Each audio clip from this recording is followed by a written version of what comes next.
All right, hello and welcome to the July 26th edition of our meal planning class. Today's Friday, and I'm going to share my screen and show you guys pretty much how I organize my healthy lifestyle on a daily basis. Let's see, I'll share my screen, and so here's a spreadsheet that I use to kind of track my stuff. So I have some morning goals here. I have a daily recovery journal. This is where I write out my commitments and I talk about reminding myself that I have this addiction and I'm not going to eat sugar and this is my food plan. I commit my food plan every day, right? I review my meal plan. And so that's where we're going to start here. So I come in here. So there's a couple things that you can do. For people that haven't done a traffic light food list, you can keep a journal that shows your green light foods. These are safe foods, right? So mine is mostly meat and vegetables. We can have yellow light foods. These are ones that are conditional. They might be a little bit sketchy and we're trying to be careful with these. And so for here, I have rice and potatoes and starchy vegetables because they cause an increase in insulin. They can block leptin. These are foods that are harder to moderate. So I'm personally very careful about them, right? And also low carb berries, even though they're low carb, they're very snackable. I can eat a whole bag of blueberries if I'm not careful, right? So I know that that's a trigger food. I have to be careful with that one.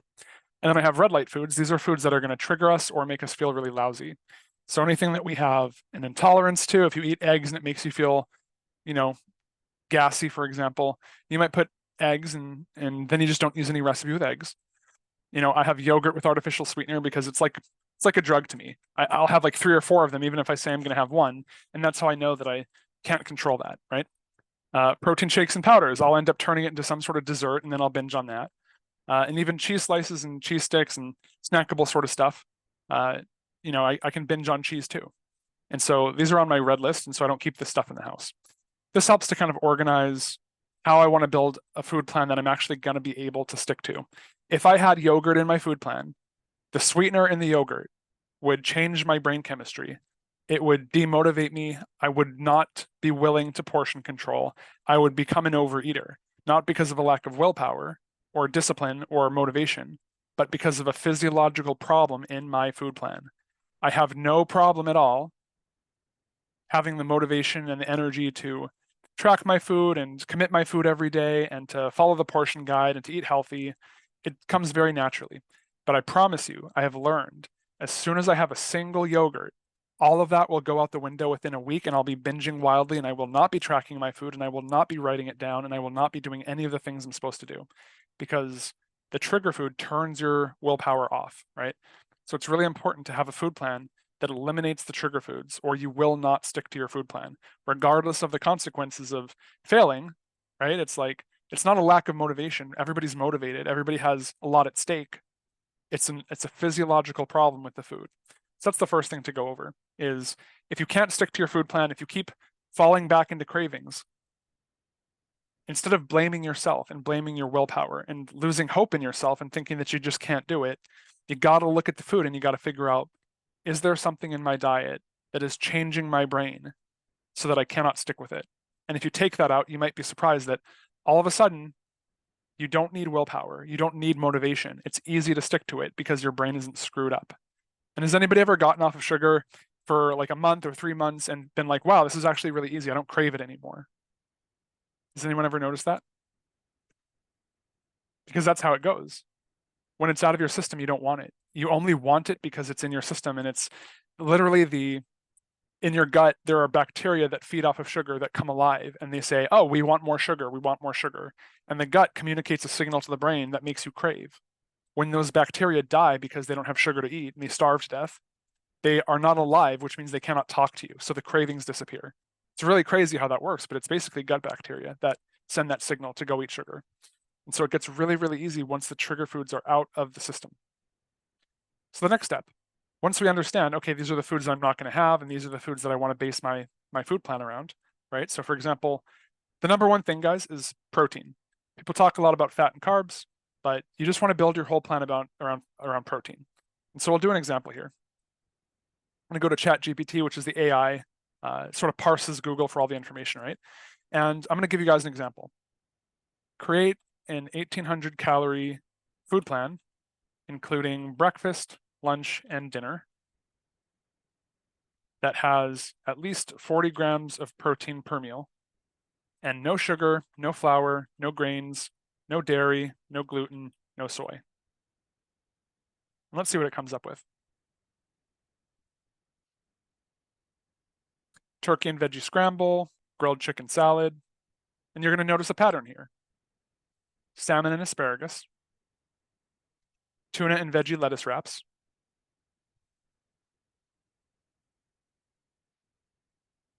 I guess that was like, give me dinner and a snack. So the pattern here that I'm talking about, does anybody see it? Does anybody see what the common thread is between these meals? It's all based on protein, right? Turkey scramble, grilled chicken salad, salmon and asparagus. And so you might get some fat with the salmon, right? Olive oil is a fat. You might get vegetables, you might get some complex carbs, but the most important thing is just to have protein. And so we want to build the whole meal plan off of protein. And that's how protein is a building block not only for the hormone leptin, which makes you feel full and satisfied and turns off the cravings, but it's also a building block for neurotransmitters like serotonin, which is the chemical in the brain that makes you feel content and like you don't need to keep going just to make yourself feel high. So when we do not eat enough protein, we do not generate the hormones that are responsible for making us stop eating. And so we overeat and we have a weight problem and an addiction problem. Here's what's really interesting and really sad. The RDA for protein is not enough to give us what we need for optimal functioning. The RDA for protein is only barely enough to prevent starvation. Most of us, especially women over 40, need about twice as much protein as they're eating right now. And until they start eating more protein, they're going to have a problem with food and hunger and cravings and the up and down yo-yo dieting cycle. Time and time again with every single client that I work with for weight loss, when we drastically increase the protein and we start eating regular meals and we start focusing on adding nutrition, the cravings decrease and they begin to have a sense of willpower and self-control that they may have never felt before. And it doesn't come from being more motivated, it comes from eating more protein. And so that's really the secret. If there was anything that I could kind of like transmit from my brain to the masses to save people from obesity and to, defeat the sugar addiction crisis, it would be to eat a lot more protein, twice as much protein. Eat protein until you're so full that you can't look at food anymore. And that's the secret, is once you're so full on protein that you're disinterested in food, you're going to stop eating. And how amazing would that be if we could finally just not want food anymore, right? So that's the secret there.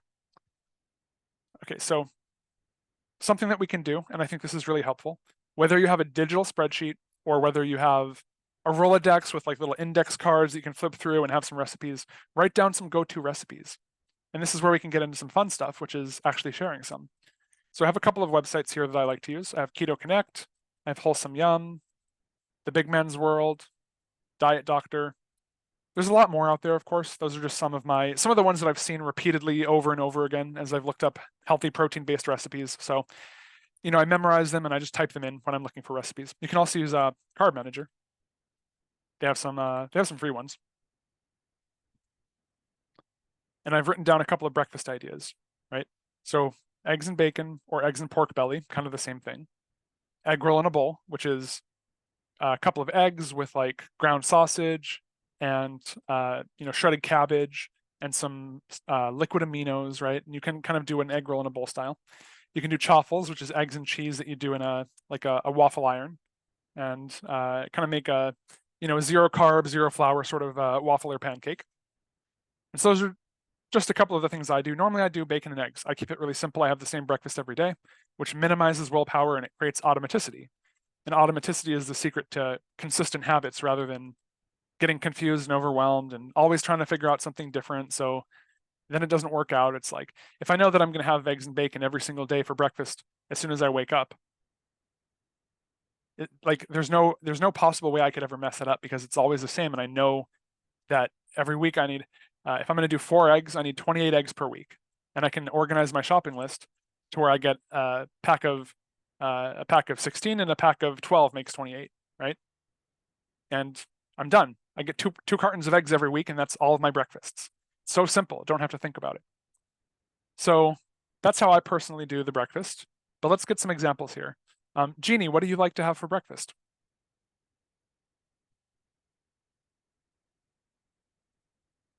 And by the way, guys, when I call on you, if you hover over your menu, there's a little button that looks like a microphone, and if you click it, if it's red then you click it and it turns white, it means that you can talk again. So for people that are new to Zoom, that's how you unmute yourself when I call you. Okay, go ahead with your recipes. Sorry, I'm pretty spoiled. My son-in-law makes eggs and bacon for for us most mornings, and then I do a eggs and it's onions and green peppers with a sprinkling of cheese, just a little bit of cheese on the top on other mornings. Yeah, so kind of like a Denver omelet, it sounds like. One of Yeah, those kind of like veggie styles. Yeah, yeah. And those are good.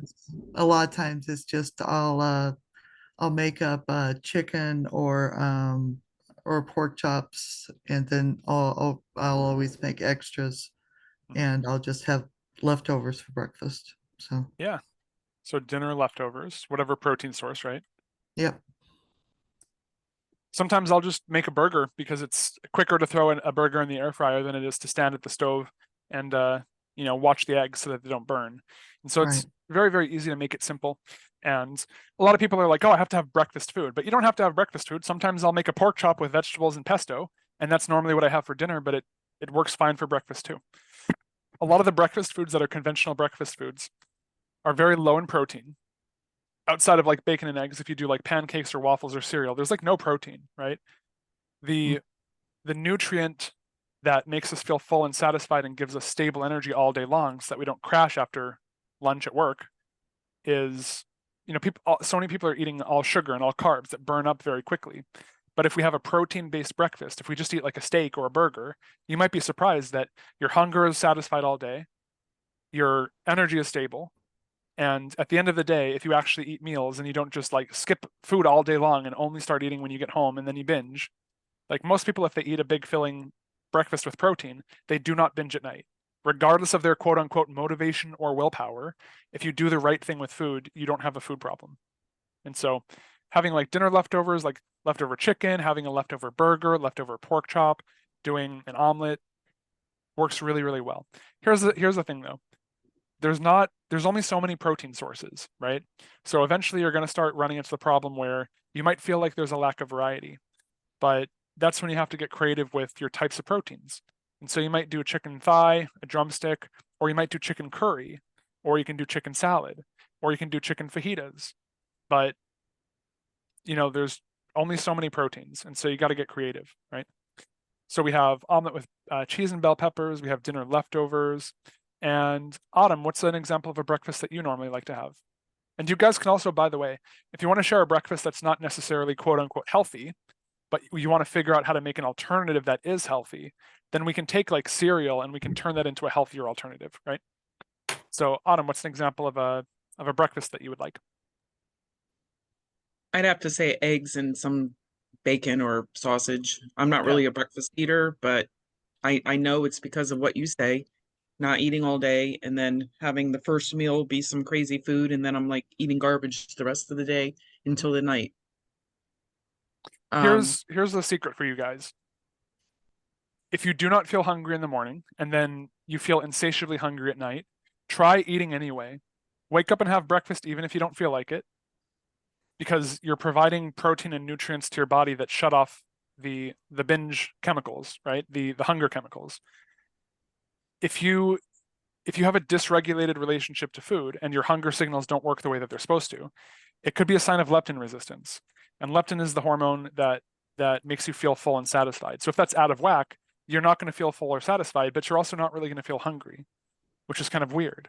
But not being hungry in the morning is a sign that your hormones are out of balance. You're supposed to feel hungry in the morning. It's supposed to be the thing that gets you out of bed to go look for food.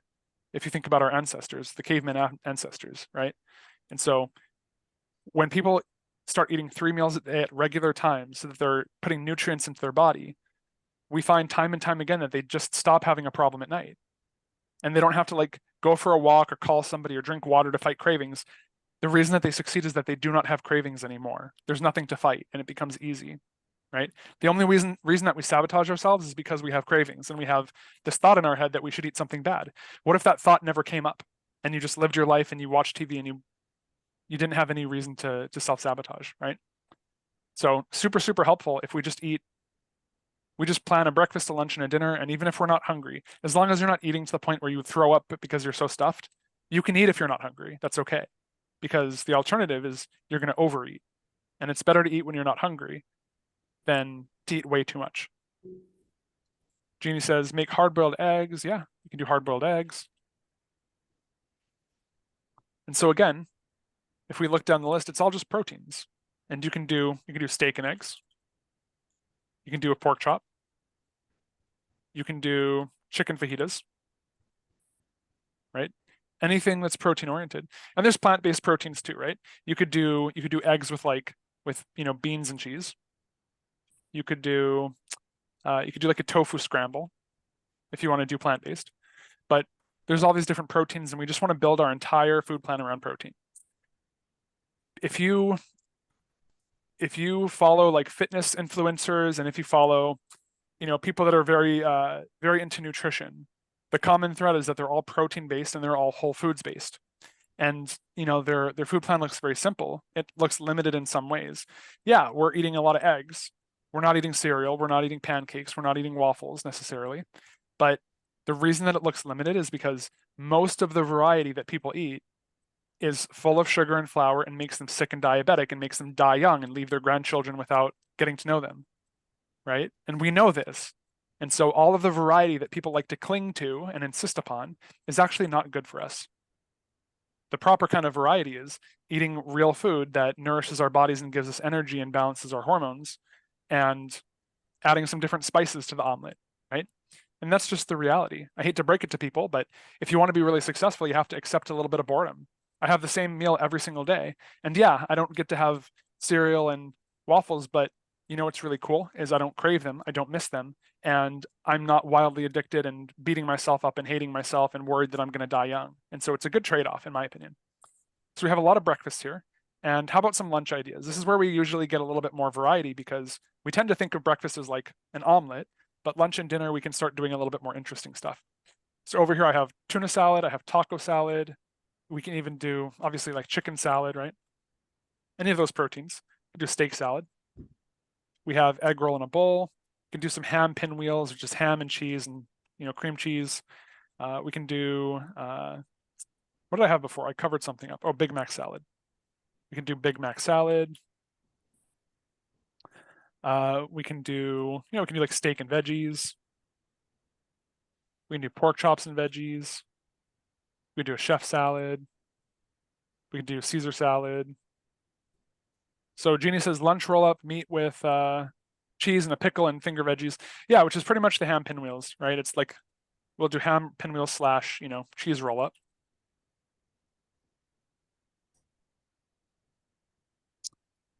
Sheet pan meals. Salmon, salmon and veggies. You can also do like sausage and veggies. Meat and veggies. I'll give you guys the secret. It's meat and veggies, right? Meat is the protein and veggies give you fiber and they give you micronutrients like vitamins and minerals, right? And so if you combine those things together, you're getting everything that the body needs. Anything else on top of that it really just depends. If you add dairy, you can add dairy, but a lot of people are sensitive to dairy. And so a lot of people just don't have dairy. You can do grains, right? Quote unquote, heart healthy grains. But a lot of people have problem with grains and with gluten. So you can just not do any grains. A lot of people will do starchy carbs like sweet potatoes. You don't have to. Those can be a trigger for some people. Some people will do fruit. Other people don't do fruit. And so the basic template, to be honest, if you want to be very simple and very minimal, you can just only eat meat. You can do salmon and steak and sausage and all that kind of stuff because it's giving you protein and it's giving you fat. Protein and fat are the only essential nutrients. You do not need anything else. You might enjoy it and it might give you energy, but the only thing that is required to keep the body alive is essential amino acids, which are the proteins that build your body, and essential fatty acids, which are the building blocks of hormones and nerve, the myelin sheath around nerves and things like that. And so you need protein and fat, but a lot of these other things are non-essential. And they might say, oh, you know, carbohydrates are required. They're not required. If you're diabetic or if you have insulin resistance and it's very difficult to lose weight, then carbs are absolutely not required and you're probably better off without them. If you're a high performance athlete who needs a ton of extra energy and you know, quick acting fuel in the tank, then carbs are helpful. But it's a very contextual thing. It's not one size fits all. So sheet pan meals. What else do we have for lunch ideas here? I'll add burgers to lunch. You can do that for lunch too.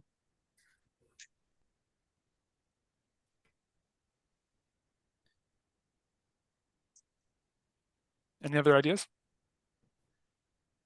I'll show you guys a trick.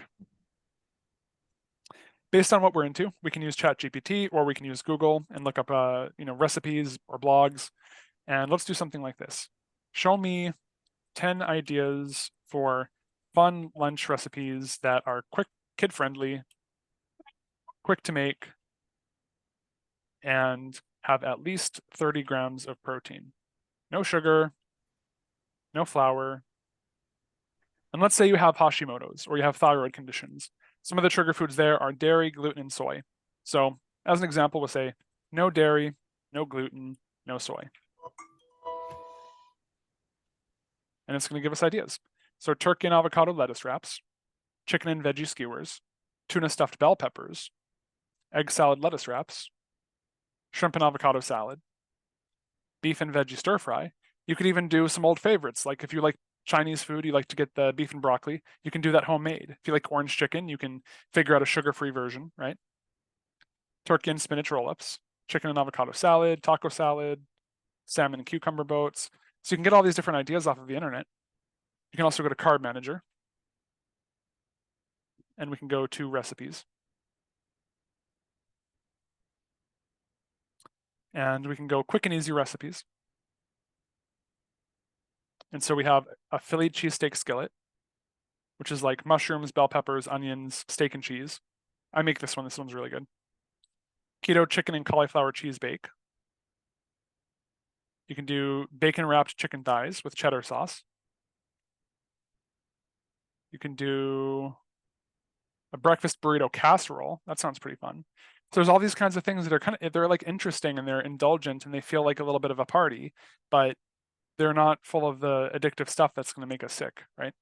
So this stuff is not very difficult, right? We can Google all the recipes, we can figure out ideas. It doesn't have to be hard. And so what I want to ask you guys here is, based on this idea that like we can have all sorts of different creative ideas, we just want to build them around protein. What ends up getting in the way? What makes us feel overwhelmed or like we can't get organized? Because I mean, I feel like I'm not like blowing your minds here, right? Telling you that you can Google recipes. You probably already know that. And so what holds us back from implementing that and sticking consistent with this sort of plan? Is it, I don't know how to find recipes? Is it, I'm not sure how to adjust the portions so that they are correct for my macros? Like what holds us back from doing this? And the reason I ask is because I want to make sure that this is actually helpful. And I'm not just like saying stuff you guys already know and then nobody got any value from the Zoom, right? So let me know what if there's anything missing from the whole like finding recipes approach. Kara says, not having meals or ingredients ready is my biggest trigger. So what's interesting here is that this is not so much about like not knowing what to eat. It's more about the organization or time management so that we have an environment where we can be efficient and just like get the prep done, right? If I go looking for ideas when I'm hungry, that's a downfall. Exactly. So again, this is why I have bacon and eggs at the same time every single day, because I'm taking care of that hunger immediately. There's zero willpower, there's zero decision-making. I don't have to tax my limited reserves of energy to decide what I'm going to have or to, should I have this? How much should I have? When should I have it? All of those things are already figured out. And so I never have to be hungry. And whenever I'm making decisions, it's at a time when I'm well fed and I'm conscious and I'm sane. I don't make decisions about what my food is going to be for the day when I haven't eaten all day and I'm having cravings, right? Because that's when I'm going to make the wrong decisions. And I know myself at this point that if I'm left to my own devices doing all of the things that come naturally to me, I'm going to eat a bunch of junk food and I'm going to binge because that's, that's just wired into me. And so I don't trust that part of my brain that wants to make decisions that way. I only make decisions from the sober part of my brain. And that's really, it prevents a lot of drama for sure. Jeannie says, prioritizing time to take care of myself. Yeah. And so a lot of people will talk about finding recipes and knowing what to eat, but already we've kind of figured out the real problem is like, that's a surface level problem, right? If you know how to use Google, you can find recipes. You can type into Google, how do I know how many calories to eat? And they'll create the numbers for you. That stuff is not complicated. What's complicated is actually implementing all of this stuff and having a voice in our head that says, you don't have time for yourself, or it's selfish to put yourself first, or you can start tomorrow. It's that voice of the saboteur in our head that we have to be able to deal with. And so all of this is the logistical stuff. And we do want to make it simpler and easier so that we can remove one of the barriers to consistency. And one of the barriers to consistency, of course, is if it feels difficult or inconvenient, it's going to be demotivating and we're going to have a bit more of a negative attitude. And if we have a negative attitude and we don't do it, it's not going to happen. So we want to make it a little bit easier so that we do have a positive attitude, which is again why I do the same thing every day. It doesn't feel overwhelming. It's not complex. It doesn't feel like a chore anymore. I know what I'm going to do and I just do it the same way. And so I no longer have a crappy attitude. I no longer skip meals. It's just, I don't think about it. And that there's a lot of mental freedom that comes there. So a bunch of different recipes here. I'll come up with some other ones. We got Korean barbecue that you can do. You can make a sugar-free bulgogi sauce. I made lemon chicken. You can do chili. What are some other, let's find some other favorites, right? Let's do pizza. Let's do chicken crust. We'll go to the AI. Let's do this. Create a recipe for homemade pizza, sugar-free, flour-free, grain-free, and soy-free. And I'll show you an example of how you can actually make a really healthy, high-protein homemade pizza. You can do cauliflower crust pizza, and you use cauliflower, Parmesan cheese, and you bake it, and it makes kind of like a thin, crunchy crust. This one actually isn't as high protein, but I'll show you another option here. So that's one homemade pizza. Show me another homemade pizza using chicken crust. And then we have a chicken crust pizza. We use canned chicken. We get all the water out. We use the Parmesan cheese and the spices, and it makes like a flaky, thin crust, except there's no flour in the crust. It's made of chicken. So we're getting all of our protein. It's giving us satiety. Does anybody else have like one piece of pizza or two pieces of pizza and it's like, that wasn't enough. I need 3 or 4 or 5 or 6 or the whole pizza or 2 pizzas, right? The flour is a trigger for a lot of us. It's very addictive. When we have the chicken crust pizza, it might still taste really good. We might enjoy the cheese and the sauce, but we're so much less likely to binge and we're more likely to feel full and satisfied after just a couple of slices rather than compulsively feeling like now the floodgates are open and I can't stop eating, right? Jenna says, I like the chicken crust pizza. Yeah, it takes a little bit of work to make, but it's like, if you want variety in your life, it might take a little bit of effort. And it's the trade-off of like, we want convenience, but we also want to be alive and have energy. So we don't want to eat the convenient things that are going to make us sick. If we want to be able to have enjoyment, it might take a little bit of work because, having the pizza, it's not going to be as convenient, but it's also not going to make us sick. So I wonder if I can find like paint online. I'm going to show you guys a triangle. This is an interesting way to look at it. So let's draw a triangle with like 3 points. So we'll go like this with my beautiful line work. Look at that. Oh my goodness. So gorgeous. So we have a triangle. We have 3 points, right? So up here on the top, we have healthy.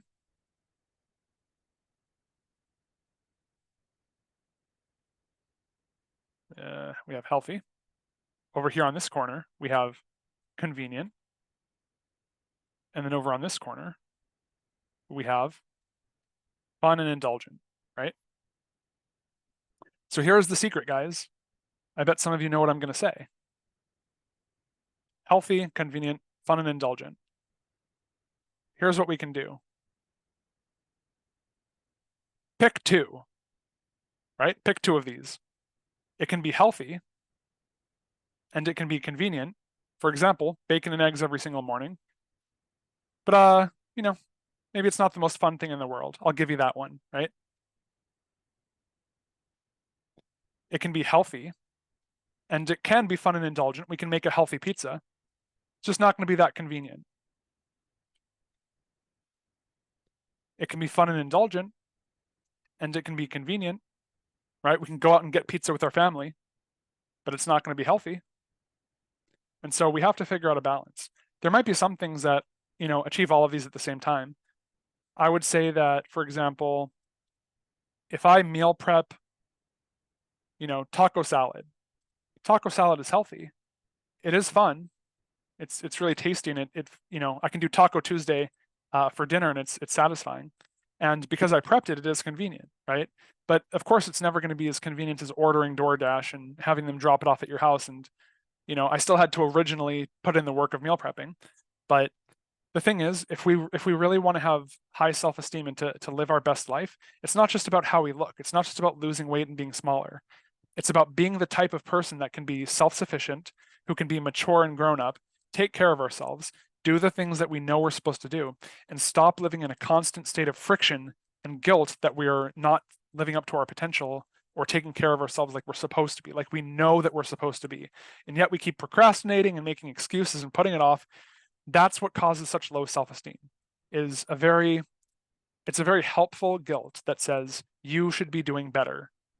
And if we don't listen to that guilt, we stay mediocre for our entire lives. And a lot of people, they're not fulfilled. But if we take that guilt and we say, I'm going to take this guilt and I'm going to use it as motivation to do better, and we actually change and we're committed to that, and then we can have it all, right? So does this make sense, this triangle? You can do healthy and convenient, but maybe not fun and indulgent, right? We want to kind of pick 2 out of 3 of these things. And that's kind of the reality if we want to be really healthy people. And again, most people find that when they're in this habit and when they commit to it, I'm okay with healthy and I'm okay with convenient. I do not need it to be fun and indulgent. I do not miss that stuff. I don't crave it. I don't feel like I'm deprived, but only because it's out of my system and the spell has been broken, right? The illusion has worn off. But as long as you're in the food, it feels like you can't live without it. And it feels like nothing is going to be as fun or as good. And it feels like, your life is going to be a prison sentence and you're going to be white knuckling every day for the next 50 years because you can't have sugar. And it's like, it is not like that. As soon as it's out of your system, it feels easy, but it feels really, really, really freaking hard when it is still in your system. So this might feel intimidating if you haven't gotten it out of you yet, but once you've had a couple of weeks of sobriety under your belt, and there might be people in here who are there already and they're nodding their heads and they're like, yep, that is how it goes, right? They can relate to that. And it's a very exciting thing. All right, so let's come back here to the food list. We've got dinner. So yeah, we can do like chicken crust pizza, do cauliflower crust pizza. We can do like a pizza casserole, right? All sorts of fun things that we can do. It's just going to take a bit of prep. So here's where we come to organization. And this is something that I think is really important that not enough people do. I have a magnet on my fridge that looks like this. And what I do is I take my different colorful pens and I write down my food plan. And when I get to the end of the week on Sunday night, I go and I erase it and I write down a new food plan. And then I convert it here into my online one, because over here it says log food and carb manager, review food plan for the week. This is what I do every single day, right? And I didn't do it today yet, but I should check them off. And I make sure that every single day I do my journaling and I review my meal plan and I log my food and I make sure I'm not going over on anything. I'm not too low on protein, right? And so going into here. So I know that today I already had this one for breakfast. And next up I have my pork chop. And I already took my pork chops out of the freezer to defrost them and they're ready to throw in the air fryer today. And later on tonight, I already made my ground beef. It's in the fridge and I'm going to make my Big Mac salad. And I've already got my pickles, right? And so by writing it down in advance and making it simple, right? Same breakfast all the time. And I have burgers, pork chops, pesto drumsticks, and Big Mac salad. So these are only 4 different things that I have to prep for the entire week. And I have, on Monday through Wednesday, I have burgers for lunch, and then I have pork chops the rest of the week. And then I have chicken, Big Mac salad, and burgers for my other days, right? So it's like, I guess that's like 5 recipes. Or no, yeah, because these are burgers here and here. So it's 4 recipes. So it's very, very simple. But a big part of organization is having that system in place, right? Where Sunday night, I decide what meals I'm going to have, and kind of walking through the I put some steps in here. It's like, once we have the food list, we come up with a list of recipes. When we're doing our meal plan, we want to refer to our safe recipes, right? Because remember, yours might be different, but if you're not eating dairy, then none of your recipes will be dairy based. But if you do eat dairy, then some of them might be dairy based. So you want to have your own little Rolodex of index cards or a spreadsheet where you keep track of these things. So why do we do this? Number 1, it's organized. Number 2, the visual aid is really helpful. Number 3, it reduces the amount of thinking that we have to do, which means it's less tiring and it requires less motivation. So when I have to plan out my meals, if I'm just standing at the fridge going, I don't know what to have, it's very likely that I'll get demotivated and I'll be like, I'll do it later. And then the next thing I know, I'm back on the sugar, right? When I do my weekly meal plan, I go to my recipes and I say, what are some breakfasts that I'd like to have? And I can go, I'm gonna have eggs and bacon every day. Or maybe I say, here's something else we can do. Egg roll in a bowl. I'm gonna do that on Monday, Wednesday, and Friday. And I'm gonna take my chaffles Tuesday, Thursday, Saturday. And I'm gonna do a pork chop on Sunday, right? And so I can take that here and I can go, I can copy and I can paste. Look at that, pork chop on Sunday. Let's take eggs and bacon. I'm gonna do eggs and bacon on Monday, Wednesday, and Friday. And then let's do egg roll in a bowl on Tuesday, Thursday, and Saturday. I just created my breakfasts for the entire week in like 10 seconds, right? You can do the same for lunch and dinner. And then once we have our recipes, what do we do next? We go to our shopping list and we start to write down, what do I need for these recipes this week? And we go to the store and we say, okay, so here's my plan, right? I'm going to do 4 eggs and 2 ounces of bacon per meal. And how many times am I going to do that? 1, 2, 3. So I need 12 eggs and 6 ounces of bacon, right? And so I'll put so 3 eggs, 6 ounces of bacon. So that's for my breakfast for the week. What else do I have? Egg roll in a bowl. So let's say this is 2 eggs and 4 ounces of ground turkey or sausage, right? So if I'm going to do that 3 times this week, I need, this is 12 eggs. This one would be 6 eggs and 12 ounces of turkey. And then I'm doing a pork chop and I'll do 6 ounces of pork chop. 6 ounces pork chop. And then maybe like, I'll do vegetables too and do like, 1 bag of veggies. And then we do the same. Okay, if my lunches this week are 6 burgers and 4 pork chops, right? So I need 6 burger patties, or actually I need 10 because I'm doing these 2 meals. So 10 burger patties total. And we need, so 6, 8, 12, 24 ounces of pork chops for these lunches. And then we look at the dinners. So I need 8 chicken drumsticks. And then what is my Big Mac salad? That's going to be 12 ounces of ground beef. And then I look at my burgers and that's already in here. So my shopping list is 12, so it's 18 eggs, 6 ounces of bacon, 12 ounces of turkey, 30 ounces of pork chops, 1 bag of veggies. Actually, it's probably like 2 or 3 bags, right? Because I have all these different meals.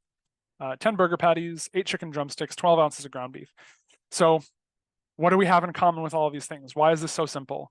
Because it's just protein, right? We're focusing on the stuff that matters. We're focusing on the protein. So does this make sense as far as how I organize this and and just kind of simplify it and put the pieces together? Okay, so I want to hear from you guys. Do you see that this is something that you could you implement this? Like if you put this system on your fridge and you had a little magnet with, Monday through Friday, breakfast, lunch, dinner, could you set it up with your partner or with your family? Like Sunday night, we have a little family meeting, we cook dinner together, we decide on the meals that we're going to have. Could we organize this and make it a routine so that it isn't like, well, that was cool, and then we never use this ever again, right? Because that's the thing, is we have to implement this stuff. So how did I get myself? I remember I used to be 400 pounds. I was a binge eater. I was eating tons of sugar. I was diabetic. I was on the verge of an early death. How can I show you this stuff now and be so confident and so comfortable? It's because every single day I have to look at this and I have to go down the list. I have to check it off.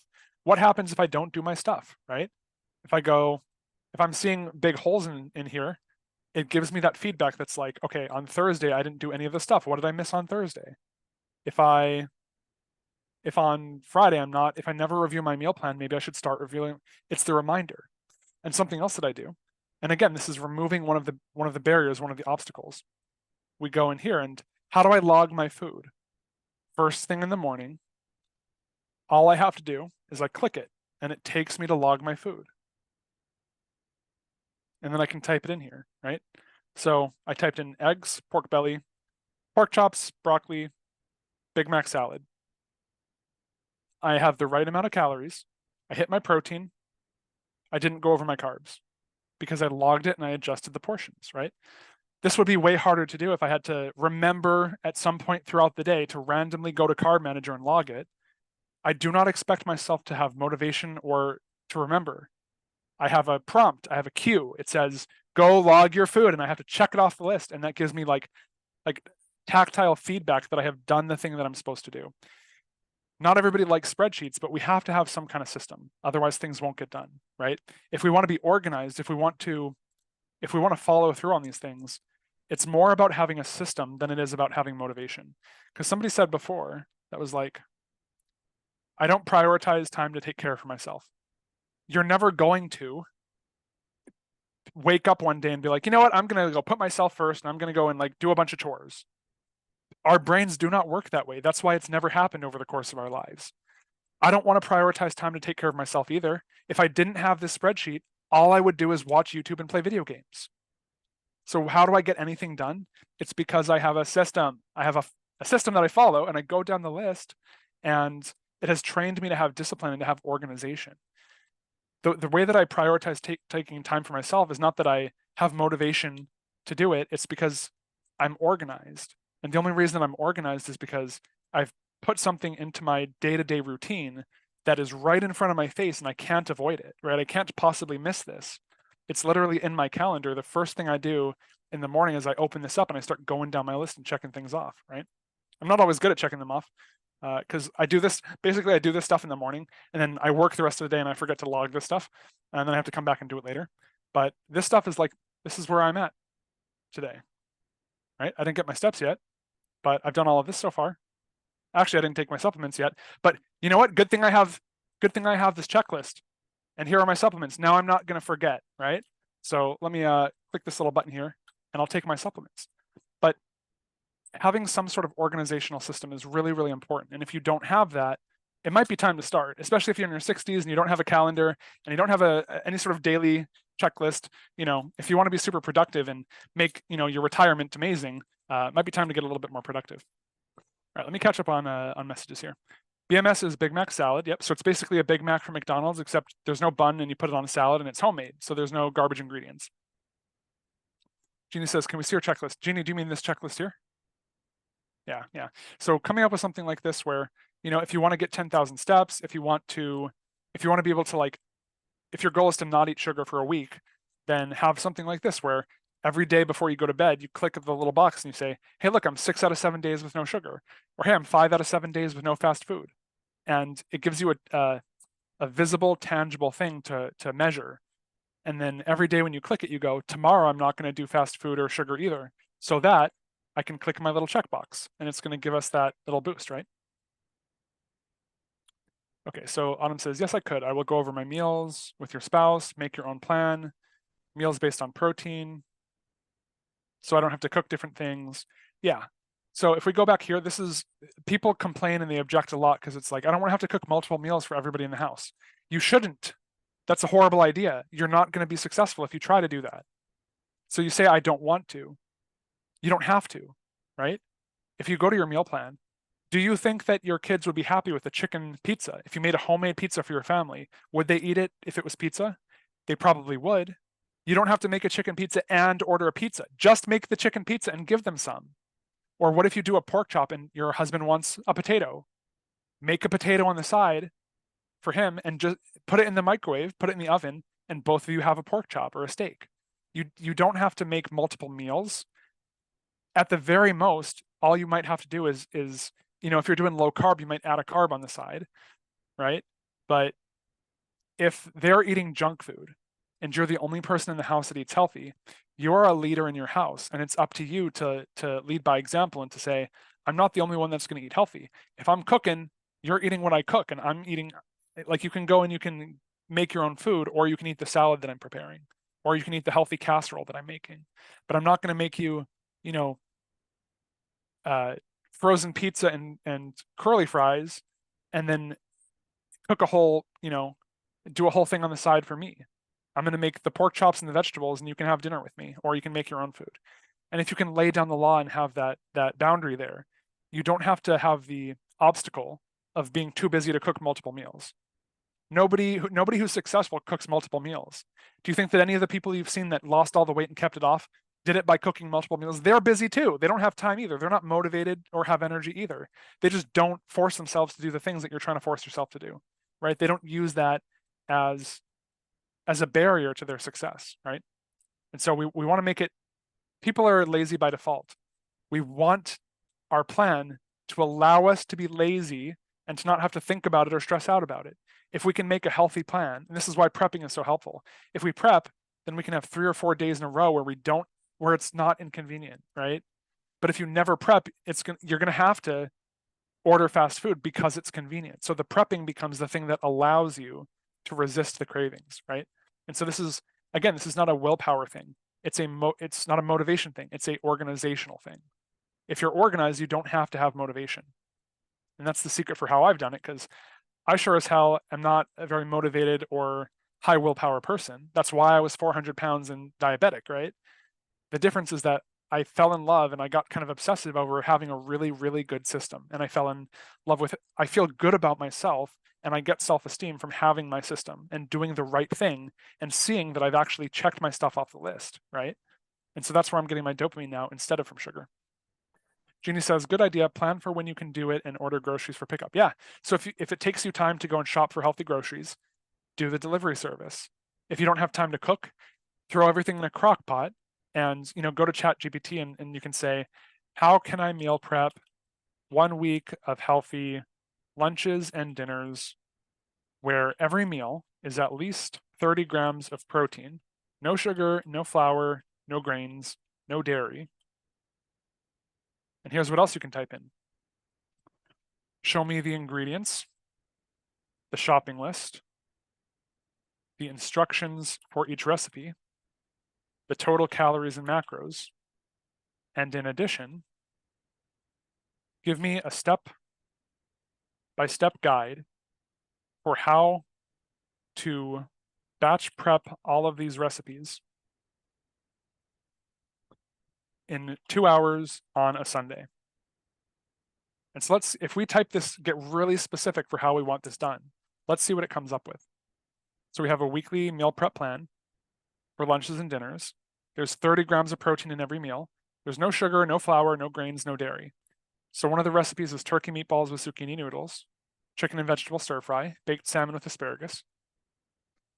And just as an example, let's see how it recommends that we organize this stuff. Autumn, you can use regular pen and paper. You can just use a journal. Or you can also do this, right? Go to YouTube and you can type in something like how to make a meal planner with Excel. Here's a meal planner calendar. It's a free template. You can just download this and it gives you this thing, right? So it looks like this. That's pretty cool. Mine's prettier, but mine's better. But no, these are all color coded. That's pretty nice actually. But you can do that kind of stuff too. So here's how to do this for 2 hours on a Sunday. Preheat the oven, chop the vegetables, mince the garlic and the ginger. For the first 30 minutes, you're going to mix and form the meatballs, and you're going to put them in the oven for 20 to 25 minutes. For the next 30 minutes, you're going to cook the chicken on the stove, right? So we're multitasking. And then you put the salmon on a baking sheet, and you put that in the oven. And then once the chicken is done, we're just kind of swapping back and forth, right? And then we do the beef and broccoli. Another thing that you can do is, how about this one? Give me 5 high protein crock pot recipes that the kids will love. Slow cooker chicken tacos. You don't have to stand at the stove. You just throw this in the crock pot. You go do the laundry. You go watch TV at the end of the night after work. You don't have to spend all your time cooking. Slow cooker is a lifesaver, right? And you think your kids and your husband wouldn't be excited to have chicken tacos from the slow cooker? You think that they would make you make something else? You can make healthy meals that you don't have to make multiple, right? To be honest, this whole thing where it's like, I don't want to have to cook multiple meals, that's an objection to being healthy. It's like, I don't want to have to make multiple meals because I'd rather make it convenient and have pizza, right? If we can accept that, you know, I have to make that trade-off if I'm going to be healthy, then we can get past all of that stuff, right? All of the objections. It's like, I can just make things that everybody will eat. And then I don't have to cook multiple meals. And then it doesn't feel inconvenient. And then I won't complain and I won't resist eating healthy. And so we have to make it more convenient and more easy and more fun. Sometimes we just have to make it a little bit more indulgent. You know, again, it's like I can throw a piece of chicken in the air fryer and it takes very little effort. But if I want to be indulgent, it's just going to take a little bit more work, right? I'm going to have to prep this stuff a little better so it has more flavor. But that's what makes it more sustainable ultimately, is when you're in control of it and when you can do all of this.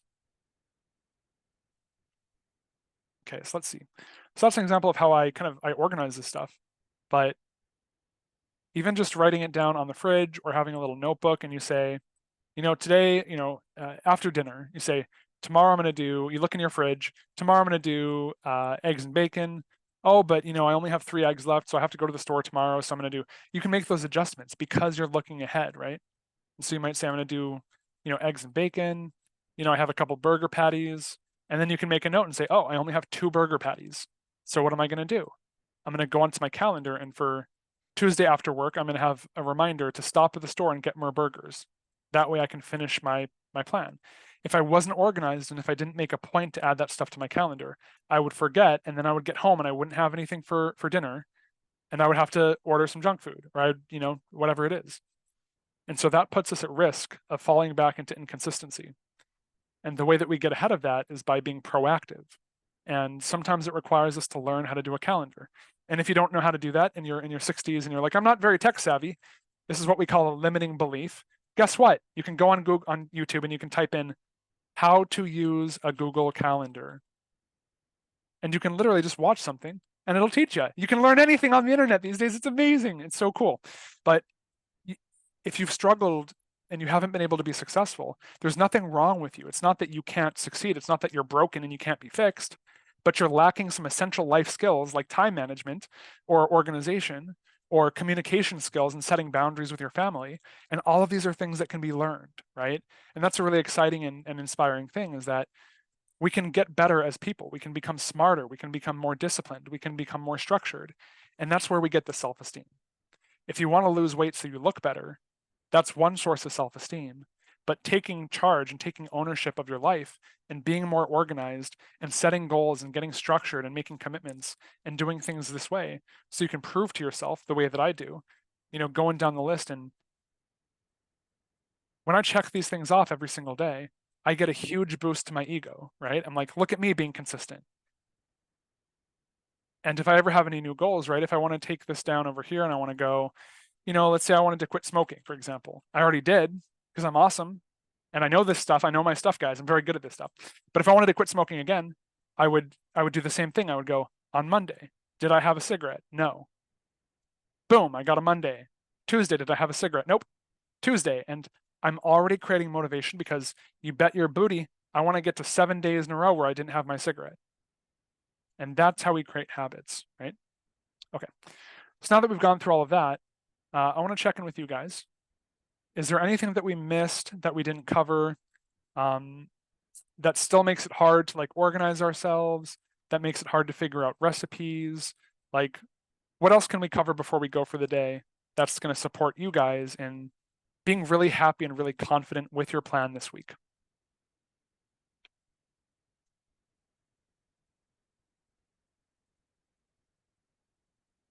Or let's see some thumbs up if this is awesome and it gave you everything that you needed, and I'm an awesome coach and I have really nice hair and you love it and you're going to tell all your friends about me. Yeah, all right, I see a thumbs up in the group. All right, good, because I just want to check that this is helpful. And I'm not just like turning off the Zoom and people are scratching their heads and just being too shy to say that they don't understand, right? It's like, I'm not going to judge you, but I want to make sure that this stuff is useful. The reality is we can have all of this logistical stuff figured out. And it's like, oh yeah, on Sunday at 4 p.m., I'm going to write down my food plan for the week and I'm going to look up some recipes, but then you got to actually do it. And this is the hard part, is if you want to do it, you'll do it. But if you don't want to do it, you're going to have a bad attitude and you're going to make justifications and make excuses and you're going to skip it. You're going to be like, oh, but I want to watch my TV show and I'll do this tomorrow. So if we want to be really consistent with this stuff, we have to make it easy and simple, and we have to make it enjoyable. And so me being able to share this stuff with people gives me some pleasure, right? It's like, I'm not just doing it for me. When I can share my screen and show my meal plan, I'm connecting it with a sense of dopamine, a sense of reward. And that's, I might not be able to keep myself doing this stuff if I didn't share it. And so for you, if you're trying to do this stuff alone, maybe doing it with your partner would help, and saying, hey, honey, I want to sit down together. I've been getting kind of bored of our recipes. Can we come up with some ideas together? Maybe like on Sunday night when we're getting ready for the work week, can we go on this website that I found, and maybe each of us can pick one new recipe that we'd like to try. And it can be this fun little thing that you do together, right? And then maybe instead of this chore that you're procrastinating, if you can set the expectation with another person, on this day at this time, we sit down as a family and we get this done, then it's easier to make that a consistent habit. Otherwise, it's kind of just in our heads and we're like, yeah, I should really start to meal prep, but it's not concrete, right? It's a good intention without any actual structure. And so if we have a goal, we want to attach it to a time and a place and a person, and we want to kind of anchor it to something real. And that's typically where we go from wanting to change things to actually being in the process of doing the right thing and building that confidence and building that self-esteem and feeling proud of ourselves, right? All right, taking notes the whole time. Okay, very good. Yeah, and I mean, if you want to learn the spreadsheet, you can do it through YouTube. There's all sorts of different tutorials on like how to, and Excel costs money, I think, because it's through Microsoft. But what I do is Google Sheets, and Google, if you make a Google Gmail account, all of their, their spreadsheet, all their different stuff is free. And so that's how I do my stuff. And over the past couple of years, originally, when I first started my business, I didn't know how to do any digital stuff. I have taught myself everything from scratch. I had to learn how to do Zoom. I had to learn how to set up a Google Calendar and how to schedule calls with people. I had to learn how to navigate the spreadsheets in a way where I can create visual things. Like the recipes list is very different in appearance from the Monday through Sunday breakfast, lunch, and dinner, right? They're different. The physical structure of what you see on the screen is different. And I had to learn how to like tweak it and how to adjust it and how to make the sizes different and how to change colors. And the one that you saw on YouTube is pretty, right? It's really nice looking. And they had to figure out how to do Excel. So all of these things are skills that can be learned. But if you don't want to figure it out, just use a notebook, right? And go Monday, Tuesday, Wednesday, and then write down, bacon and eggs and whatever it is that you're going to do. You can keep it really simple that way. All right, guys. Well, hopefully this has been helpful and we have some good ideas. What I want you to do next is go into the school group, and I'm going to post a thread called Recipe Ideas for the Week. And what I would love for you guys to do is any recipes that you came up with that sounded good or that you want to try out, or if after the call you want to start doing some searching and look up a couple of recipes, I want everybody to go and share one recipe that they want to try this week, or a recipe that maybe you've already tried and it's a go-to, but it's something that you like. And go share it with the group, because it's going to be a good way to inspire people and give people some ideas. And when you share this stuff with the group, it's not just for their benefit, it's also good for you, because when you participate and when you interact and when you kind of write things down, it cements it a little bit more firmly into your heart, right? It's like, this is the recipe that I'm excited for. And because I told Jeannie and Autumn and Beverly and Kara and all these people about my recipe, I'm actually going to follow through and do it, instead of, kind of falling off and forgetting about it. But when we commit it to other people and we're making a statement that sends a signal to the subconscious, this is important to me and this is my lifestyle. It's not a diet, and I'm going to get it done. And so that active participation is something that we do to get ourselves to change our ways. And it's a really helpful thing. So I'm going to post the thread. Go ahead and go post your recipe. I'm going to upload a couple of the recipe ideas and links so you guys can go check some of them out. Because people had asked about like the Big Mac salad recipe. So I'm going to post the recipe there in the school group. So go check that out and share what you guys want to have. So thanks for joining me. This was the first one. We're going to do these on Fridays. And this was kind of like a lot of explanation. Over the next couple ones, we're going to start going into more about like breaking them down into numbers and actually being able to say, okay, you know, we'll take Kara and okay, this is what Kara's meal plan is going to be this week. And okay, you want to hit 100 grams of protein. Let's do 30 grams for breakfast. And we're going to be able to crunch the numbers a little bit more next time.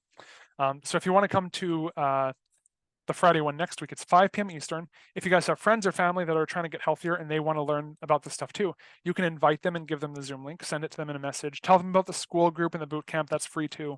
And we want to make it fun and, you know, make friends and make it a social thing so that it's more motivating. Okay, well, you guys have an awesome Friday. Enjoy the weekend. Make good decisions. Don't do anything I would, okay? And we'll talk to you guys on school soon.